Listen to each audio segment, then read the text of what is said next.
soir. Bon, comme vous pouvez le lire, mon nom à la fin comporte 2 L. Dans quel endroit du monde les noms ont 2 L? En Catalogne. Ma famille est d'origine catalane, donc je suis très fier d'être ici et je vous remercie de m'accueillir. Et je voulais pour rien au monde, en fait elle est de Vinça, pas très loin. Et on a pendant très longtemps habité à Saint-Paul-de-Fenouillet, avant de partir en Algérie et revenir. Mais je ne suis pas là pour raconter ma vie, mais vous dire que j'étais très touché quand même de venir, parce que quand j'ai écrit il y a quelques années un livre qui s'appelait Viva la Révolution, j'avais cherché désespérément à travers la France une école, une université, un centre de formation qui osait mettre le mot robotique dans ses spécialités. Et à l'époque, vous devez savoir, il y a peu de temps, il y a moins d'une dizaine d'années, votre école était celle qui avait le seul libellé robotique affirmé, un petit peu comme un étendard qui était très en avance. Et je crois que vous devez quand même en être conscient, parce que pour ceux qui en sortent, pour ceux qui y sont, pour ceux qui vont venir, vous faites vraiment partie d'une école pionnière. Le plus important, pour tous les gens qui sont là, pour tous les hommes et les femmes qui se forment à ces métiers, c'est que vous devez prendre conscience que vous faites partie de ces pionniers qui vont transformer notre monde d'une façon extrêmement concrète.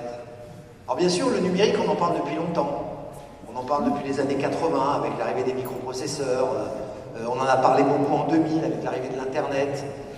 On en parle de plus en plus avec la robotique qu'on commence à percevoir autour de nous dans pas mal de secteurs.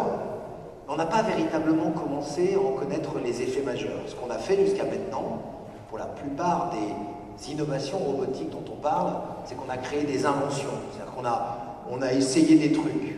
On a aussi beaucoup automatisé des process existants. De plus en plus, on ne s'est pas véritablement remis en question parce que c'est vous qui allez remettre en question tout ça.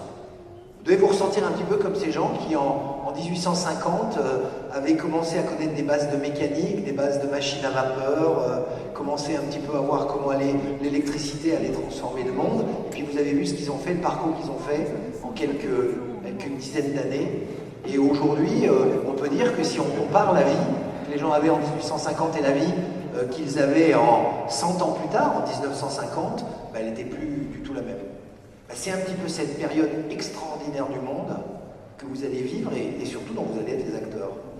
Donc pour les étudiants de cette école, ayez bien cette conscience au cœur que vous êtes des agents de transformation. Parce qu'on peut écrire des livres, on peut être visionnaire, on peut dire demain ça sera comme ci, demain ça sera comme ça. L'important, c'est qu'il y ait des agents de transformation.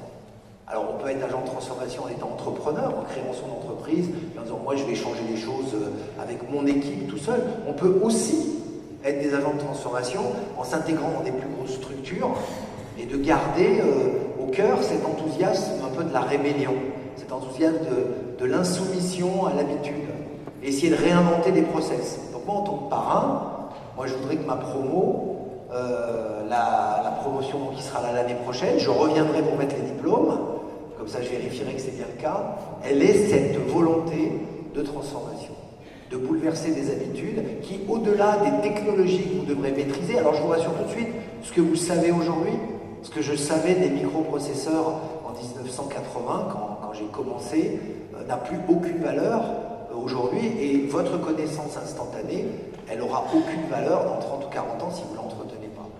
Parce qu'on n'est plus à l'époque où on se constituait un capital de connaissances qu'on allait grignoter tout au long de sa vie. On n'est plus dans cette idée d'apprentissage de stock, on est dans un apprentissage de flux, encore plus dans les métiers auxquels vous vous adressez. Donc restez alerte, restez avec cet esprit rebelle de transformation et prenez surtout conscience que vous en êtes les artisans. Ne soyez pas des observateurs des bouleversements du monde, soyez vraiment des révolutionnaires, si je peux les exprimer ainsi. Gardez cet esprit de dire on doit transformer le monde, parce que c'est par cette énergie que vous apporterez, par cette volonté de changer les process, de changer les habitudes, de parfois un peu être turbulent et de bousculer, qu'on réussira ce pari de faire passer, en tout cas j'espère, notre pays, mais aussi notre monde à un autre stade. Voilà, donc je suis ravi d'être le parrain. J'essaierai d'être le plus inspirant possible. Je suis disponible, contrairement à ce qu'on pourrait penser. Donc pour ceux qui seront de ma promo, n'hésitez pas à me solliciter. Je mets un peu de temps à répondre, mais généralement je réponds toujours. Et encore une fois, merci de m'accueillir en tant qu'originaire de la Catalogne. Avoir l'honneur de parrainer une promotion sur ce sol dans ce palais me ravit.